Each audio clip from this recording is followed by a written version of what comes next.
What's up, everybody? Welcome back. Hope everybody's having a great day or night whenever you're watching this. I know Minnesota Vikings fans are on cloud nine right now after that game of the year dub against the Bills. But we're going to talk specifically about Justin Jefferson because that man's the best receiver in football, and he proves it every single week. He's a nightmare. Before I get into it, if you're new to the channel, please subscribe. And if you like this kind of content, please click the like. I really, really appreciate it. Jettas is just insane. You cannot cover him one-on-one. Double coverage doesn't work half the time, and maybe triple coverage will work. He faces that pretty much every single game and still gashes you for 100 plus pretty much every week. The guy is insane, leads the league in like 40 plus yard touchdowns over the past like 3 years. And there's no hole in his game. He's the most complete receiver in the entire league. He's elite at all levels of the field, screen passes, short routes, whatever you need him to do, slants. Almost won the game himself on a slant route this game. And then intermediate level, he's amazing there, especially after the catch. And then deep shots, I already told you, leads the league in 40 plus yard touchdowns. The guy just does every single thing that you can ask for out of a receiver. And he has some of the best hands in football. There was a catch today against the Bills that was, if he doesn't catch it, the game is over. And it was like 4th and 18. And he jumped up there one hand with the defender and ripped it away with one hand in midair.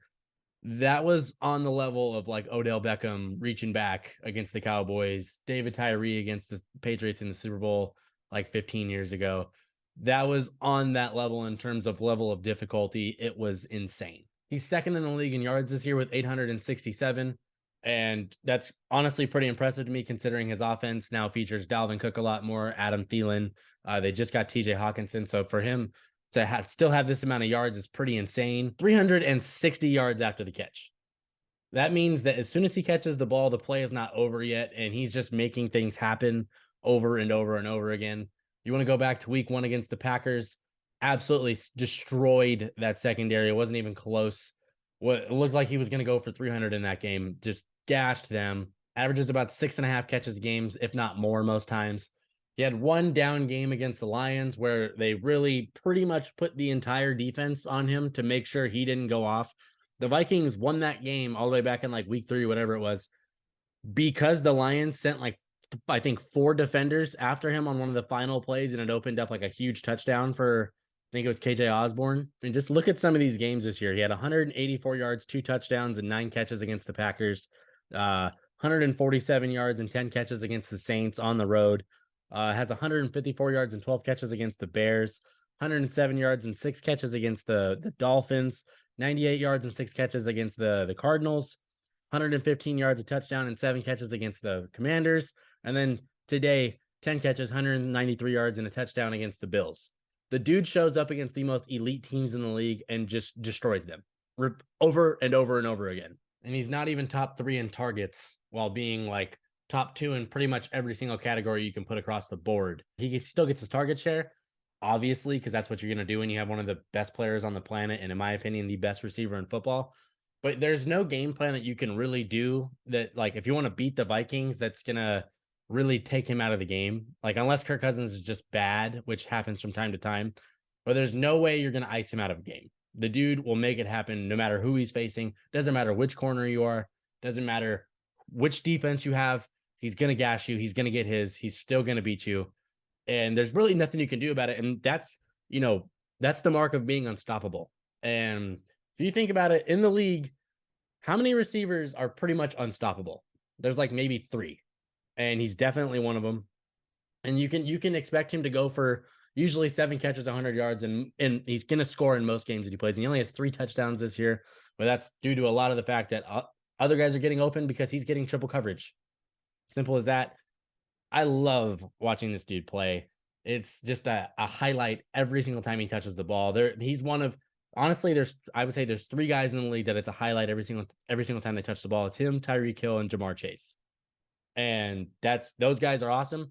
I think you can definitely argue other guys for being the best receiver in the league. He's the guy I'm taking over everybody just because I know that when I need a huge play, he's going to be there. He's going to get open. He's going to make it happen, or he's going to create it for somebody else. He's going to attract that much attention. He doesn't disappear in big games. It's just there's everything you can love about that guy. Fights after the catch. It is just how do I say it?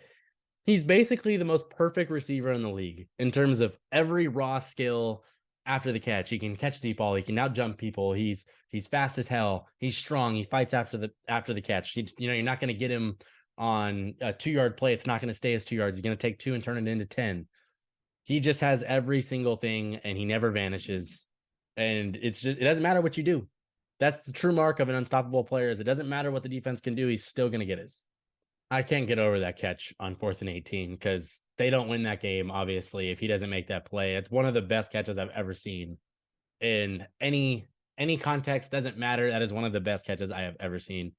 And, he's phenomenal. The Vikings drafted a stud.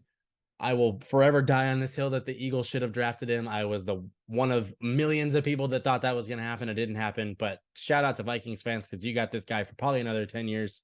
And he's going to be, he might go down as he has a chance to go down as the greatest receiver of all time because he's going to have the yardage. He's going to have the touchdowns. He's going to have the catches. This is all, saying he's healthy for the rest of his career or whatnot. He has a chance to do that.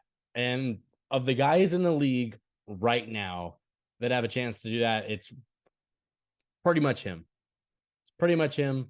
And then maybe Jamar Chase down the line. But I don't really think anybody has that potential. And he's 1,400 plus every single year in yardage. He's going to probably go for 1,700 this year, or if not more. Still got 8 games to go. He's probably going to end up with 10 plus touchdowns. He's probably going to end up with 1,700 plus yards. And they're probably going to be a 1 or a 2 seed in the NFC. He's the best player on one of the best offenses of football.